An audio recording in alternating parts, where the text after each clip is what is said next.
Hi hello నమస్తే welcome to Sakshi education. This is Likhitha. UPSC, APPSC, TGPSC, RRB, SSC, bank exams ఇలా ఎన్నో పోటీ పరీక్షలకు విద్యార్థులు ప్రిపేర్ అవుతూ ఉంటారు. అయితే కొంతమంది సంవత్సరాల తరబడి ప్రిపేర్ అవుతూ ఉన్నా కానీ జాబ్ దొరకకపోతూ ఉంటుంది. మరి అలాంటి పరిస్థితిలో వాళ్ళు ఏం చేయాలి? వాళ్ళ పరిస్థితి అంతేనా? అదేవిధంగా వీళ్ళకి ప్లాన్ బి ఖచ్చితంగా ఉండాలా? ఇలాంటి డౌట్స్ చాలా మందిలో ఉంటాయి. కెరియర్ గైడెన్స్ కూడా చాలామంది కోరుకుంటూ ఉంటారు. అందుకే ఇవన్నిటి గురించి మనతో పాటు డీటెయిల్గా మాట్లాడడానికి, వాల్యుబుల్ ఇన్సైట్స్ ఇవ్వడానికి మన సాక్షి స్టూడియోలో జాయిన్ అవుతున్నారు Nivedita garu. She's UPSC faculty and growth advisor. Let's welcome her and get more details from her. Welcome ma'am.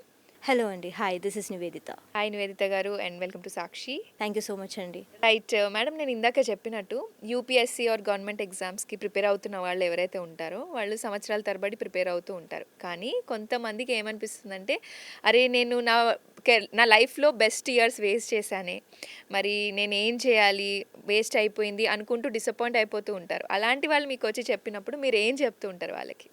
Yes అండి. First this is psychological thing అండి. చాలామంది ఏంటంటే ఇయర్స్ స్పెండ్ చేసినప్పుడు వాళ్ళు ఒక హోప్తోని వెళ్తారు. ఇప్పుడు for example think that we are going to some place. Maybe మీరు ఏదో స్టేట్కి ట్రావెల్ చేస్తున్నారు. You reach the railway station. Train miss అయ్యారు. So what do you feel? అబ్బా మిస్ అయిపోయింది, ఇప్పుడు ఎలా వెళ్తాను నేను? సో ఒక ట్రైన్కి అలా ఫీల్ అయినప్పుడు ఎంత ప్రెషర్ ఉంటుంది వాళ్ళపైన. ఆబ్వియస్లీ వాళ్ళు ఫీల్ అవుతారు, ఏమని నేను ఇన్ని ఇయర్స్ వేస్ట్ చేశాను ఎలా అని చెప్పి వాళ్ళు ఖచ్చితంగా ఫీల్ అవుతారు. And this a valid point. But ఎలా చూడాలి మీరు అని సజెస్ట్ చేస్తానంటే, నేను ఇన్ని ఇయర్స్ వేస్ట్ చేశానని చూడొద్దు, నేను ఇన్ని ఇయర్స్ ఏం నేర్చుకున్నానని చూడండి. Don't see negative. ఇన్ని ఇయర్స్ మీరు ఒక దాని మీద కూర్చున్నారంటే ఖచ్చితంగా మీరు కొన్ని నేర్చుకొని ఉంటారు. యూ లెర్న్డ్ డిసిప్లిన్, ఒక దానిపైన కన్సిస్టెంట్గా ఎలా కూర్చోవాలి. అది అందరి వల్ల కాదు. కొన్ని ఇయర్స్ ఒక దానిపైన కూర్చోవడం అనేది నాట్ ఎ ఈజీ థింగ్. మీరు యూపీఎస్సీ ప్రిపేర్ అవ్వచ్చు, బ్యాంక్ ఎగ్జామ్స్ ప్రిపేర్ అవ్వచ్చు, గ్రూప్స్కి ప్రిపేర్ అవ్వచ్చు.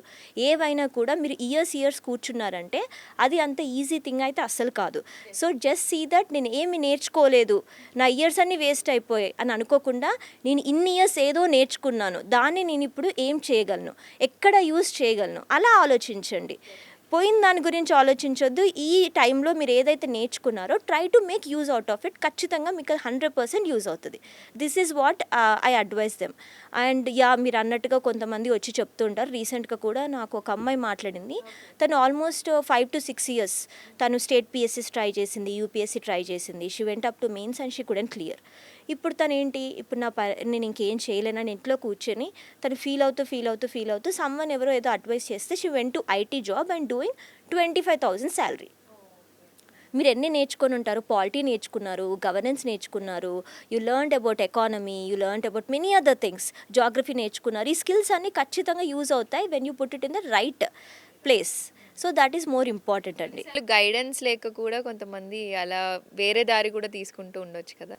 ఎగ్జాక్ట్లీ. గైడెన్స్ లేక కూడా ప్రాబ్లమ్ వస్తుంది. ఇప్పుడు చాలామంది ఏంటంటే వెళ్ళి రాంగ్ పీపుల్ని అడుగుతారు. ఫస్ట్ ఆఫ్ ఆల్ అంటే చెప్పేవాళ్ళు కూడా వాళ్ళు కావాలని ఏం చెప్పరు మనకి రాంగ్ అడ్వైస్. బట్ ఏమవుతుందంటే మీ గురించి, మీ స్ట్రెంగ్స్ గురించి మీకు మాత్రమే తెలుసు.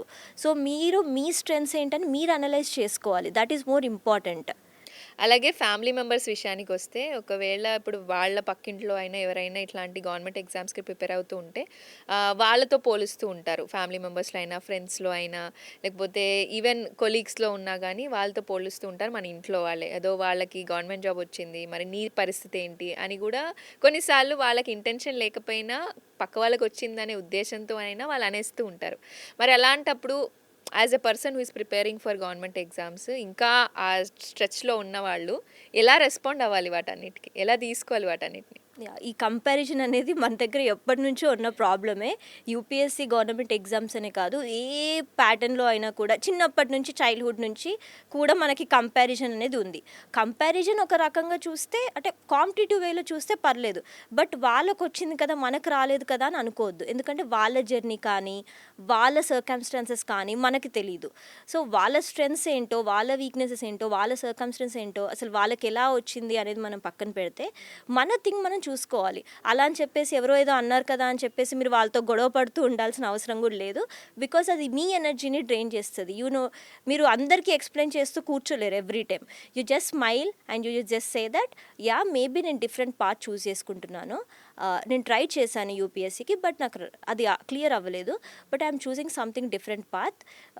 ఖచ్చితంగా నేను ఇన్ని రోజులు నేర్చుకున్న దాన్ని నేను యూస్ చేస్తాను ఇక్కడ అని చెప్పి మీరు జెంటిల్గా ఆన్సర్ చేయండి. అర్థం చేసుకుంటే ఇట్స్ ఫైన్, అర్థం చేసుకోకపోయినా ఇట్స్ ఫైన్. అందరూ మనల్ని అర్థం చేసుకోవాలని లేదు కదా.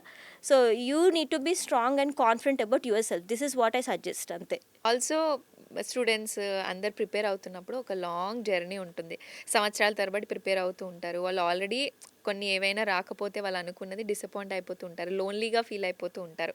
అలాంటి వాళ్ళకి కాన్ఫిడెన్స్ ఏమైనా దెబ్బతింటుందా? మరి కాన్ఫిడెన్స్ అలాగే రీగెయిన్ పెట్టుకొని అలాగే ట్రై చేయాలన్న వాళ్ళకి ఏం చెప్తారు? ఇది ఒక ప్యాటర్న్ లాగా జరుగుతుందండి. ఫర్ ఎగ్జాంపుల్ ఒక 2 అటెంప్ట్స్ అయ్యాయి. అప్పుడు వాళ్ళు ఏం ఫీల్ అవుతారంటే, అయ్యో 2 అటెంప్ట్స్ అయిపోయాయి ఇంకా అవ్వలేదేంటి అని ఫీల్ అవుతారు. ఆ 2 అటెంప్ట్స్ తర్వాత ఏం ఫీల్ అవుతారు, మళ్ళీ ఇంకొక 2 అటెంప్ట్స్, 4 అటెంప్ట్స్ అయిపోయాయి. ఇంకా అవ్వదేమో నాకు అసలు టైం లేదు, నాకు చాలా ప్రెషర్ వస్తుంది, ఇప్పుడు నేను ఏం చేయాలి, ఇలా ఫీల్ అవుతారు.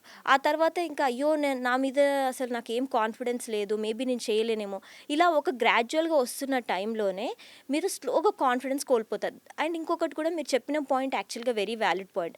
కంప్లీట్గా ప్రిపరేషన్ టైంలో ఐసోలేటెడ్గా ఉంటారు. సో మీరు ఇంకా మీ అటెంప్ట్స్ అయిపోతున్నాయి, ఇంకా నేను ఆల్మోస్ట్ 5-6 ఇయర్స్ పెట్టేశాను అన్నప్పుడు రియలైజ్ అవ్వండి. Spend time with the people, try to understand what others are doing. వేరే వాళ్ళు ఏం చేస్తున్నారు, డిఫరెంట్ కెరీర్ ఆపర్చునిటీస్ ఎక్స్ప్లోర్ చేయండి, అర్థం చేసుకోండి. మీ స్ట్రెంగ్స్కి ఆ కెరీర్ ఆపర్చునిటీస్ ఎక్కడ యూజ్ అవుతాయో ఆలోచించండి. అంతేగాని మిమ్మల్ని ఐసోలేట్ చేసుకొని అలా లైఫ్ మొత్తం ఉండలేరు కదా.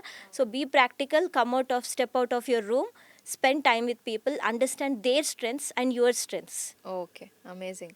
అలాగే మరి ఇప్పుడు యూపీఎస్సీకి ప్రిపేర్ అవుతున్న వాళ్ళు ఎవరైతే ఉంటారో వాళ్ళు అసలు ప్లాన్ బి ఎప్పుడు పెట్టుకోవాలి? అసలు పెట్టుకోవాలా?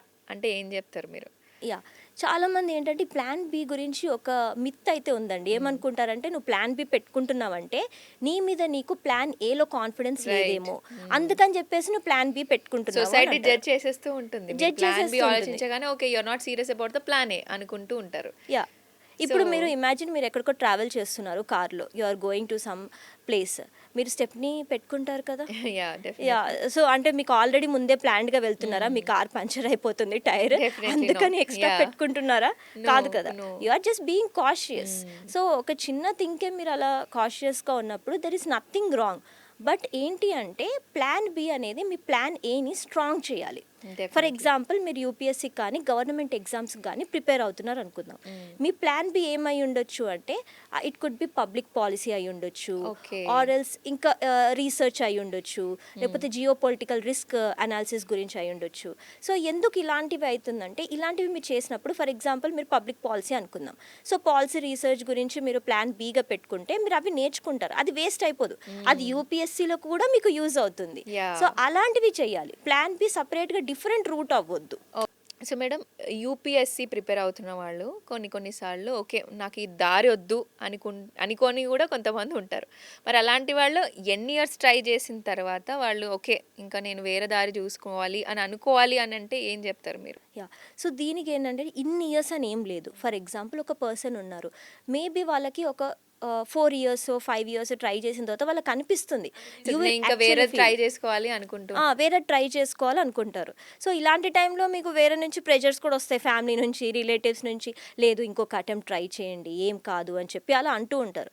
బట్ అప్పుడు మిమ్మల్ని మీరు క్వశ్చన్ చేసుకోండి. అంతే, మీరు ఇంకొంచెం టైం దాని మీద పెడితే you ask first few questions, take a paper, right down the questions. First question ఏంటంటే నేను ఇందులో ఇంకొక 5 ఇయర్స్ ఉంటే, లేకపోతే ఇంకొక 2 ఇయర్స్ ఉంటే, వాట్ ఎవర్ ఇట్ ఈస్, ఇన్ని నెంబర్ ఆఫ్ ఇయర్స్ ఉంటే ఆ తర్వాత నాకు క్లియర్ అవ్వకపోతే నేను ఏం చేయగలను, can I take that?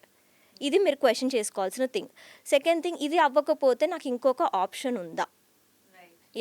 So there is పాజిటివ్గా ఉండడం ఎంత ఇంపార్టెంటో నెగిటివ్గా కొన్నిసార్లు థింక్ చేయడం కూడా అంతే important. Don't be full optimist లాగా ఉండాల్సిన అవసరం లేదు. ఎందుకంటే ఇఫ్ గుడ్ జరిగింది అనుకోండి, మీరు ఎలాగో రెడీగా ఉన్నారు కాబట్టి నో ప్రాబ్లం. కానీ ఇఫ్ క్లియర్ అవ్వలేదు, మీరు ముందే ప్రిపేర్డ్గా ఉన్నారు కాబట్టి that will not effect you in any way. Of course maybe కొంచెం యాక్సెప్ట్ చేయడానికి టైం పట్టొచ్చు, బట్ స్టిల్ మీరు దాని నుంచి వస్తారు, బయటికి మూవ్ ఆన్ అవుతారు ఖచ్చితంగా. And you will find a good best career opportunity for your self.